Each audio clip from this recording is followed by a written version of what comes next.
Welcome to the feast, my whole team off the leash. We don't know defeat.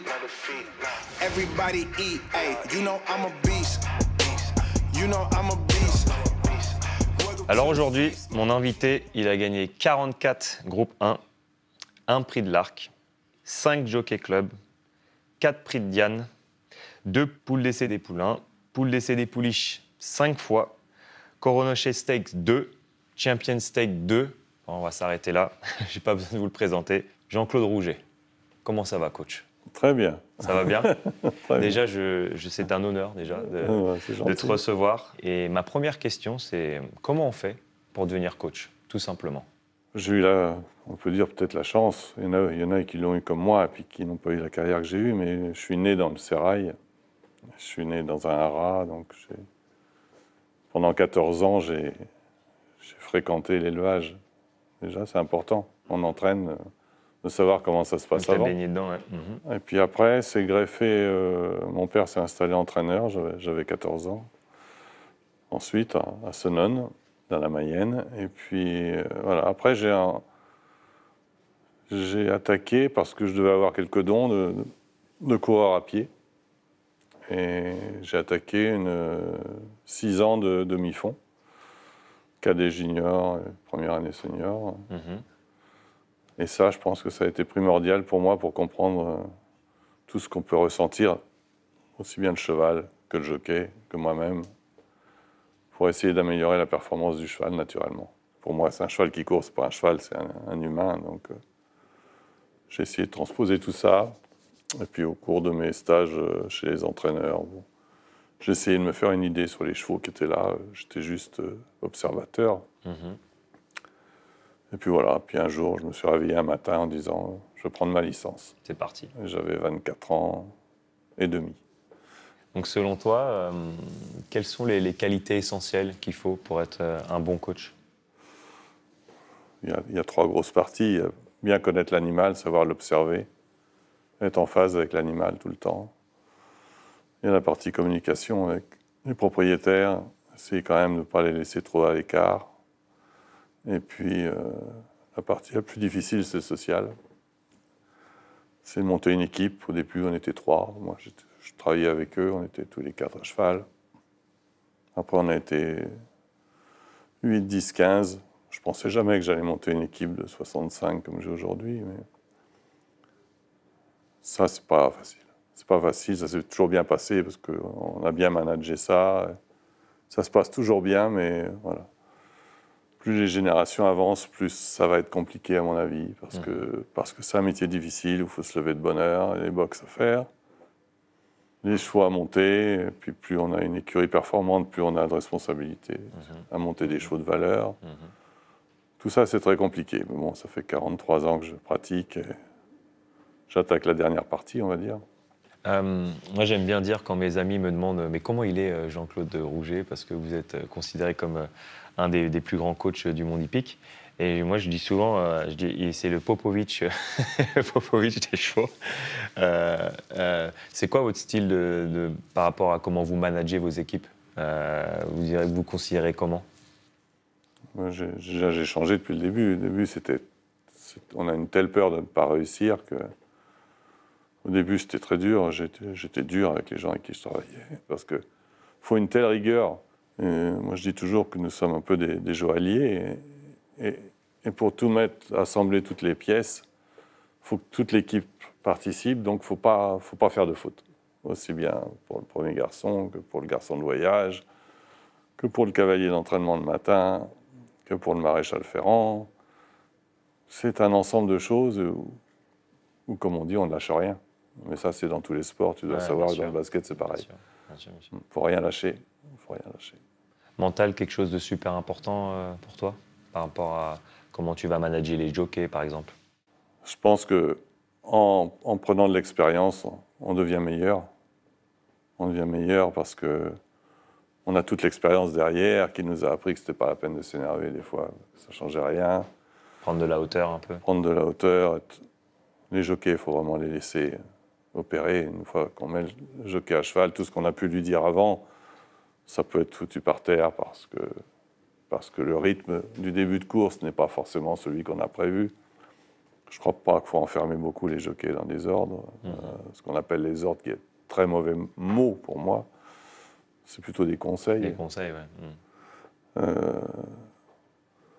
Mais c'est vrai que c'est un métier d'expérience. Je pense que quand les 10 premières années qu'on s'installe, c'est pas facile. Il faut faire ses réglages, il faut se remettre en question. Moi, dès que j'ai un cheval qui est non placé, je me remets en question. Pourquoi ? Faut que j'arrive à trouver. On l'a un peu vécu ensemble, hein, Ouais, parce que ouais, moi, j'ai eu une super expérience avec toi. Ouais. Moi, tu m'as très, très bien accueilli. On a un cheval Zelda qu'on Ouais. a eu ensemble. On a fait trois super victoires ensemble. Et c'est vrai que la plus grosse défaite, entre guillemets, hein, que j'ai eue dans ma petite carrière, parce que je n'ai pas encore la grosse carrière comme toi, c'était, je me rappelle, à Longchamp, Ouais. où on pensait tous qu'on allait gagner. J'avais fait venir toute ma famille, tous mes amis. Et c'était ma première grosse douche froide. Et je me rappelle, c'est la première fois que je t'avais vu en mode, tu sais, des fois, bah, c'est comme ça. On C'est comprend comme pas, ça. quoi. C'est comme ça. Mais je te dis franchement, j'aime pas quand toute la famille vient. C'est vrai. Non, mais je te jure, j'essaye de Tu ne me pas le être... dire avant alors, Jean-Claude. Non, mais j'essaye de ne pas être superstitieux, Ouais. parce que si on rentre là-dedans, c'est mort. Après, tu t'en sors. Avec le nombre de partants qu'on a tous les jours, et toutes les semaines, et tous les ans. Mais j'ai remarqué que quand quelques clients amenaient toute la famille, ça se passait rarement bien. Alors que, au moins, j'ai bien appris. alors que le boulot est fait comme d'habitude, que tout est fait, et là, ce jour-là, la pouliche. Mais ça, c'est le problème, Après, ça, c'est la vie, problème hein. des 2 ans aussi. Après, elle est devenue quand même Correct. black type et elle a gagné sa listed. Donc, moi, j'ai eu une bonne expérience avec toi. Dans toutes les victoires que tu as eues, tu dirais c'est laquelle, celle qui t'a le plus marqué, celle qui t'a, ou sinon celle qui t'a le plus aidé, tu sais, pour ta carrière d'entraîneur? C'est la carrière d'un cheval qui s'appelait Milcom, parce qu'au départ, comme je l'ai déjà souvent dit lors d'interviews, il y avait un tel décalage quand je me suis installé entre ce qu'on appelle Paris et province. C'était énorme. C'était énorme. Tous les bons yearlings rentraient à Chantilly. Et nous, on recevait des chevaux qui ne pouvaient pas gagner à Paris. Les propriétaires nous demandaient de les faire gagner à droite ou à gauche. Donc j'ai connu cette période-là et on avait un complexe d'infériorité énorme. Et ce cheval que j'ai acheté une petite somme en Angleterre, je l'ai acheté en 92. Voilà, j'ai fait une carrière, pareil, très progressive. Il a gagné ses 10 premières courses et est arrivé dans l'Arc invaincu. Dans l'Arc. Et voilà. Donc quand il a gagné le Jean Prat et le Grand Prix de Paris, qui à l'époque était sur 2000 mètres, c'était le premier. Voilà, c'était un grand moment. Voilà.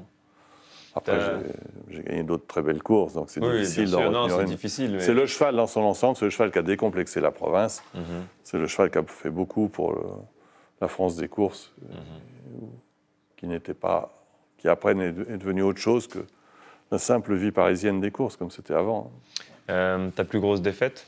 On est parti par exemple un jour, le cheikh Hamdam Al Maktoum nous a affrété un avion pour Pau pour aller courir les Guinées à Newmarket. 1000 Guinées, 2000 Guinées, avec une bonne pouliche qui avait gagné l'imprudence, course préparatoire. Le mâle avait gagné le Djebel. Et puis voilà, on a pris 2 claques. Je suis rentré à l'hôtel là, le soir. Petite demande, quoi. Puis il y en a eu d'autres. Un jour aussi, un 15 août à Deauville. C'est pas un samedi soir à Beyrouth, comme dit Lavilliers, mais je courais 2 chevaux quasiment imbattables.